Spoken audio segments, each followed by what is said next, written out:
When it comes to being a resident, there's a plethora of resources for attaining clinical knowledge. But what about when it comes to life outside of the hospital? Well, that's where we come in.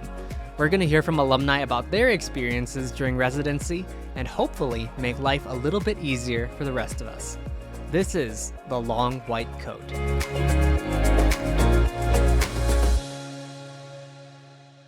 Today, we're discussing the challenge of finding a place to live when you have to move away from your home institution. I'm joined today by two of my classmates from the class of 2021, Nathaniel Ng, who is beginning his family medicine residency at In His Image in Tulsa, Oklahoma, and Connie Oh, who is starting internal medicine at Cedars-Sinai in Los Angeles, California. Welcome to the podcast, you guys.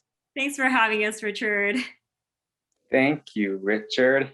To start off, I just kind of want to get an idea of both of your journeys in finding a place to live. So like when you opened that envelope, or in our case, when we opened that email on match day and you saw like, wow, I'm not going to be staying in the Inland Empire anymore. Like, take me from there. What happened?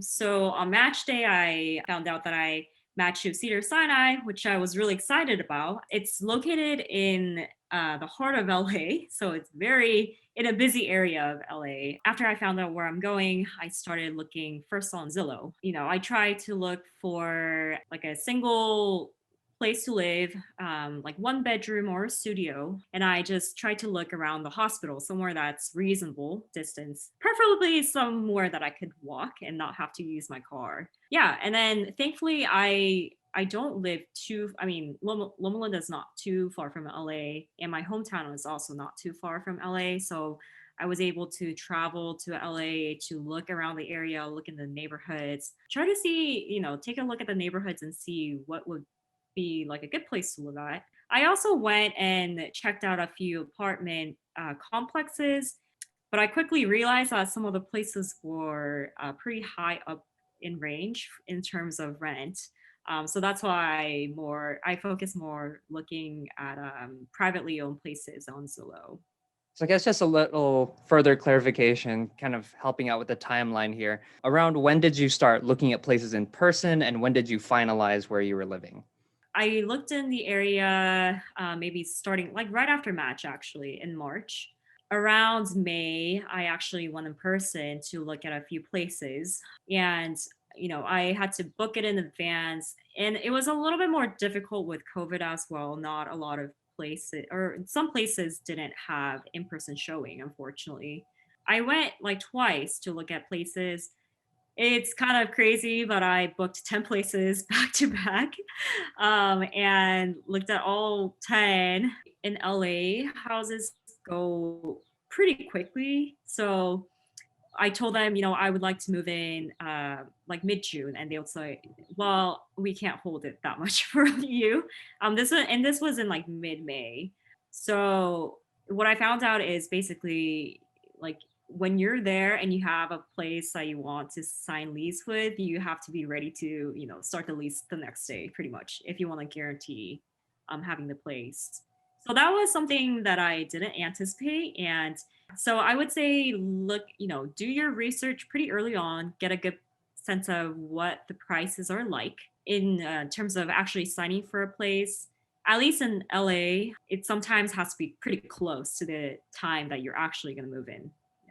I also heard some of my colleagues, they signed the places pretty early on, but they were at apartment complexes, and they knew when their tenants were moving out and which units will be free at the time. So you could go early in advance and do that as well. For myself, I found a good place, and I actually had to sign a little bit early. I had to pay like a half month rent more to claim the spot. So yeah. So the story of finding a place for me, so in terms of like where in Tulsa to live, there are multiple factors, like how close would it be to the hospital, how close would it be to the clinic, and how much would it cost. There are other factors too, like does the place have a washing machine in the unit, or you have to like get your own? That was probably like the main hinge that our decision ended up swinging on. First, I wanted to figure out if I could find an apartment mate or somebody to live with, to make it so that the rent wherever we were renting would be cheaper. I texted in our resident like intern group chat, like, hey, would anybody be down to be apartment mates with me? My co-resident Justin was like, I'd be interested. So then we set up a phone call and talked with each other, and just to see if I think one would want to live together, but two, what we were looking for in terms of houses, like price range, location, what amenities we figured were necessary.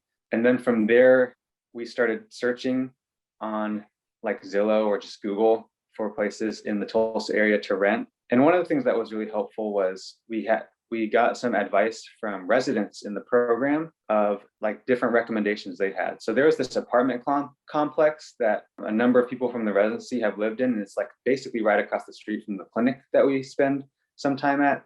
So that was the recommendation. We looked into it and saw that one, it was close to the clinic, which was nice. Two, a lot of different residents lived there, so there would be some community. And then three, it had a in-unit washer and dryer.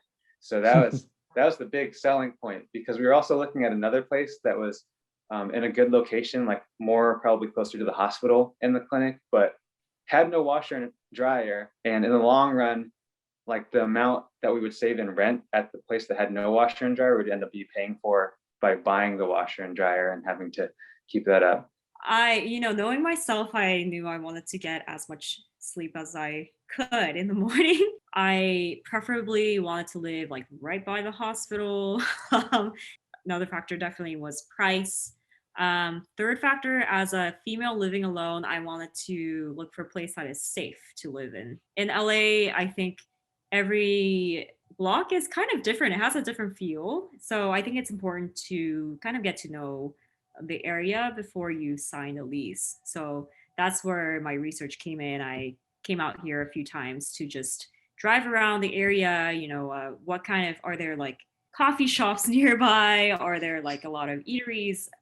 Is it going to be loud at night? Are there going to be like parties going on? Or and what kind of people kind of generally live in that area? And something I think that helped with that was also asking residents where they live and where is a good place to live.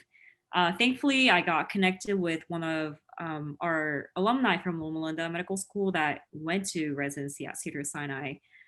So I contacted her and she connected me with other residents, and they gave me an insight into what areas residents tend to live in.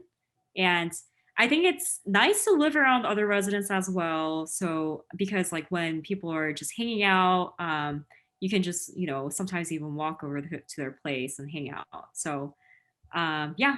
And then how did you figure out how much you were going to spend on the place you were going to live? So I first looked at my income. From that amount, I took out how much am I going to spend on paying off my loans per month? How much am I going to spend on food, gas, bills, things like that? And then how much leisure money do I want to have? And yeah, so that's how I factor things in.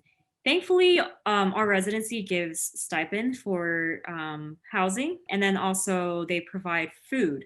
So I think that's what I factored into my budget for rent. Oh yeah, and then also I was kind of upfront about asking residents like, how much do you spend for rent, in finding how much I should spend. So I know a lot of people, if they want to save up, it's good to have a roommate. It's also good to have a roommate to have, somebody to come home to and talk with and hang out all the time. But also like having a roommate, you're able to save a lot more and sometimes live in a nicer place. I think it's good to have a sense of where your seniors, what kind of situations they live in and how much they're spending. So it's good to ask around. We're nearing the end here, but next question is, were there any unforeseen challenges in finding a place to live? Because we've talked about all the things you factor in, but did anything jump out at you that you weren't expecting? One, I don't have a bed. Two, I don't have a desk. Like I don't really have anything to move. So me and my parents helped drive. They drove another car. So in two cars, we were able to fit all my stuff and just drive to Tulsa. But one of the things that some of my co-residents ran into was utilizing a moving company. So moving companies are pretty expensive. Like to move from California to Tulsa was probably, I think people were getting quotes of like, I don't know, $2,200 or something like that. Like there was a problem that a lot of people ran into. And this was because one resident recommended a specific moving company that had quotes for like really low in comparison to maybe U-Haul. So the quotes are at like 1,700 or something like that. So a lot of people bought into this company without maybe vetting it. And like partway through the process, right before everyone was going to move, they had instant regret because this company was one, like pretty unreliable in terms of like timing. And he asked to see their business license and they got really defensive. And then they got into like an argument and he's like, I don't want to do business with you guys. And they like started yelling at him. And then, so he canceled business with that company. But then since it was so close to the move, when he was trying to get a U-Haul, the U-Haul cost like $6,000 and he had to drive it himself. So he drove from Seattle to Tulsa. So all in all, long story long, if you're using a moving company, like a moving company, you just want to make sure you look at the reviews. And even if it's expensive, you get what you pay for, I guess, in that sense. But one other advice I would have is like, make sure you bring all your important documents to the place you're moving. So like your social security card, your passport, your birth certificate, if you have a title to your car, bring your car title, because if you want to register your car in that state, then you need your title to do that. At least we did in Oklahoma. You needed your title and proof of auto insurance in Oklahoma. So I had to transfer my auto insurance claim from California to Oklahoma by calling the insurance company. Some advice from my apartment mate was to save up money for the move and for like buying things when you get here. Since we don't get paid, or July 2nd, maybe, it just gives more peace of mind, because he was telling me the other day, he's like, I have $34 in my bank account until July 2nd. I was like, ooh. So maybe I should have known this, but I didn't think parking would be such an issue, especially at home. I did find some nice places that were, pretty good rent, but there was no parking included. When I found one place that I actually really liked, that didn't have parking, I asked the residents, is that a good idea to sign a lease without a designated parking? And they were, oh no, please don't do that, because you don't want to come home and try to hunt down parking and get stressed out over it. And even my place right now, thankfully I have a garage, but I realized even having people over for more than 2 hours, I would have to get permit. If I have like a friend over overnight, I would have to get another permit, like several permits for that, just one night. I almost did sign that lease without the parking, and it would have been a bad idea. So I think it was good to ask residents what would be a good idea. Well, that about does it for today. I want to thank both of you for coming on the podcast, telling us about your journeys, and I want to wish you the best in starting your residencies. And maybe we'll check in a little bit later and see how you're doing. All right. Sounds good. Thank you, Richard, and best luck to you too. That concludes today's episode of The Long White Coat. This is a production of the Alumni Association of Loma Linda School of Medicine. Our guests today were Connie O and Nathaniel Ng. If you found today's discussion helpful, please share with a friend and subscribe. I'm your host, Richard Ulangca, class of 2021. Thanks for listening, and best wishes.